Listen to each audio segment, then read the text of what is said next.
बिहार राज्य के अखिल भारतीय खेत मजदूर किसान सभा के प्रांतीय सचिव अशोक बैठा ने एक तीखे बयान में देश की न्याय व्यवस्था और राजनीतिक नेतृत्व पर गंभीर सवाल खड़े किए। सुप्रीम कोर्ट के मुख्य न्यायाधीश BR गवई पर जूता फेंकने की घटना को दुर्भाग्यपूर्ण बताते हुए उन्होंने कहा कि इस घटना की हम निंदा करते हैं, लेकिन उससे भी बड़ा दुर्भाग्य यह है कि बहुजन समाज से आने वाले सांसद और विधायक इस पर मौन है। क्या उनका मौन इस अन्याय का समर्थन है? अशोक बैठा ने सरकार पर सीधा हमला बोलते हुए कहा कि यदि ऐसे हालात में भी सरकार से समर्थन वापस नहीं लिया जा रहा है तो इसका मतलब साफ है कि ये नेता बहुजन विरोधी ताकतों के साथ खड़े हैं। उन्होंने कहा कि आज देश में सामाजिक असमानता और जातिगत भेदभाव फिर से सिर उठा रहे हैं समाज के नेता। अशोक बैठा ने कहा कि दलित, मुस्लिम और OBC समाज के लोगों के ऊपर लगातार अत्याचारों का शिकार हो रहे हैं और न्यायालय में उन्हें न्याय नहीं मिल रहा। धरना थाने से लेकर कोर्ट तक भ्रष्टाचार चरम पर है। अपराधी आसानी से छूट जाते हैं, लेकिन गरीब और कमजोर वर्ग के लोग वर्षों तक जेल में सड़ते रहते हैं। इस बयान से राजनीतिक गलियारों में हलचल तेज हो गई है। विपक्षी दलों पर भी दबाव पड़ने लगा है कि वे इस मुद्दे पर अपना रुख स्पष्ट करें। हमारे बहुजन समाज के नेता अगर आज चुप हैं तो आने वाली पीढ़ियां उन्हें माफ नहीं करेंगी। हमें इस अन्याय के खिलाफ खड़ा होना होगा। आज हमारे साथ अखिल भारतीय खेत मजदूर किसान सभा के प्रांतीय सचिव कामरेड अशोक बैठा जी हैं, जिनसे देश स्तर, राष्ट्रीय स्तर की बातों पे चर्चा करेंगे। नेताजी, आज जो न्याय के सर्वोच्च पद पर बैठे CJI BR गवई साहब पर जो जूता फेंकने का प्रकरण हुआ है, आप किस नज़रिए से देखते हैं इस बात? देखिए, ये एक बड़ा अपराध है और ये अपराध तब और बड़ा बन जाता है कि इस देश में आज भी मनुवादी सामंती विचार के लोग एक दलित पर या दलित होने के चलते उनको अपमानित करने के नियत से ये इस तरह की घटना किया और वो बेशर्मी के साथ मीडिया में आके अपने जो है गलती को ढांकने के लिए भगवान का नाम और इस तरह का जो है बात उन्होंने रखा। और उसके साथ देने वाले भी बहुत जो है मीडिया पर आ रहे हैं और खासकर देश के मीडिया तो चुप है इस पर, और देश के बड़े बड़े मंत्री, मिनिस्टर, सरकार चुप है इस पर।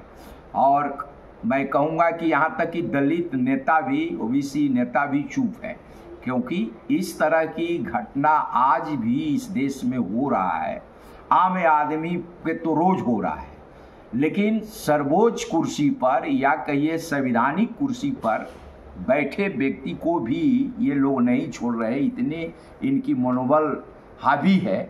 और क्यों हावी है ये प्रश्न है, क्योंकि इस देश के एक तरफ आज़ादी की बात करते हैं, स्वतंत्रता की बात करते हैं, आप सबके अधिकार की बात करते हैं संविधान में, लेकिन आज हम देख रहे हैं कि पूरा जो है देश के अंदर एक वर्ग ऐसा है जो शोषक वर्ग है, जो मनुवादी है और सामंती विचार का है, वो हावी है और वो अपने अनुसार देश को चला रहा है।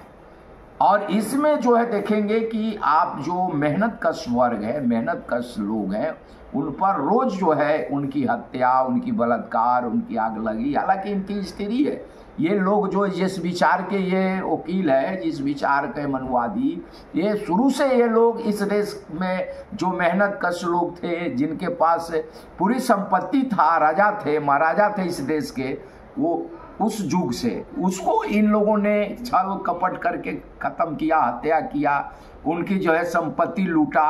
ये लोग वही लोग हैं जो आग लगा के पूरे जो है महल्ले को जला दिया, लोगों को मारा, लोगों की संपत्ति लूटा, लोगों की जमीन लूटा, सब कुछ लूट के उसको भूमिहीन बना दिया, गरीब बना दिया, मजदूर बना दिया आज, और उसको दलित बना दिया। इस देश में जो है दलित जिसको कहा जाता है, दलित कोई आसमान से नहीं आया, माँ के पेट से नहीं आता है। ये एक जाति व्यवस्था इन लोगों ने बनाया इस देश के अंदर, मेहनत कशों को जाति में बांट के, और आज दलित बना दिया है और दलित बना के उसका अपमानित करता है। ऐसे लोगों के खिलाफ सख्त कार्रवाई होनी चाहिए, लेकिन कार्रवाई करेगा कौन? कार्रवाई करने की कुर्सी पर तो यही सब लोग बैठा है। नेताजी, जिस तरीके से सबका साथ, सबका विकास और सबका सहयोग का नारा मोदी सरकार देती है, तो आज जो CJI BR गवई साहब पर जूता फेंकने का जो प्रकरण हुआ है, उसमें मोदी सरकार, इंडिया गवर्नमेंट, यहाँ तक कि राष्ट्रपति, इनका क्या मतलब भूमिका ये सब होने जा रहा काम है। देखिए, हम कहा ना कि व्यवस्था जो है वो मनुवादी समंती व्यवस्था है। आज जो है भारत की जो आजादी के बाद जो व्यवस्था जिनके हाथ में गया, जिनके लायक बना, वो मनुवादियों के हाथ में गया और समंती व्यवस्था कायम हो गई। तो आज भारत अर्ध समंती है, अर्ध उपनिवेशिक देश है। हम आज जो है इस रूप में देखते हैं और ये रोज की घटनाएं हैं। ये जो है एक घटना नहीं है, इससे कई घटना और भी हुआ है। जैसे आपको देख लीजिए कि एक आईपीएस को आत्महत्या करना पड़ा, अपने से गोली मार के आईपीएस को, जी हरियाणा कैडर का जो है वाई पूरन, हाँ, पूरन कुमार को आईपीएस। तो इस तरह की और भी उत्तर प्रदेश में कई घटना हम देख रहे हैं कि लोगों ने हत्या कर दिया, पीट पीट कर जो है हत्या कर दिया, घर में घुस के सामूहिक जो है हत्या कर दिया, रोड पर पकड़ के हत्या कर दिया।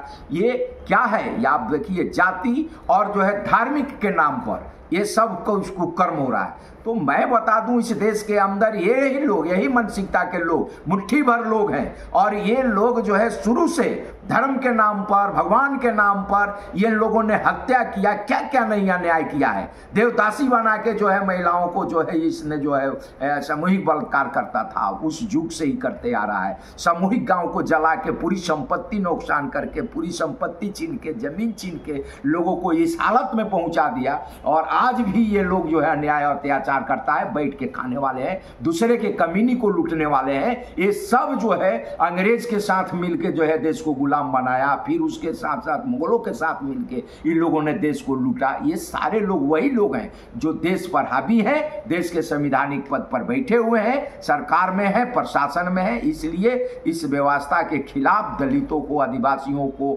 मुसलमानों को, जो पीड़ित शोषित है वर्ग, चाहे जिस जाति जिस धर्म को मानने वाले लोग हैं, सबको एकजुट होना पड़ेगा और एकजुट होकर जो है यहाँ समानता मूलक समाज बनाने के लिए इनकलाब करना पड़ेगा, तब जाके संभव है इस देश में। जी, और आज की मौजूदा व्यवस्था में जो सर्वोच्च पद पर सीजीआई बीआर गवई साहब पर जूता फेंकने के प्रकरण को देश देख रहा है, आम व्यक्ति, आम जनता, तो जब सीजीआई पर जूता फेंका जा सकता है तो आम जनता कहाँ है, ये बहुत ही सोचने की बात है।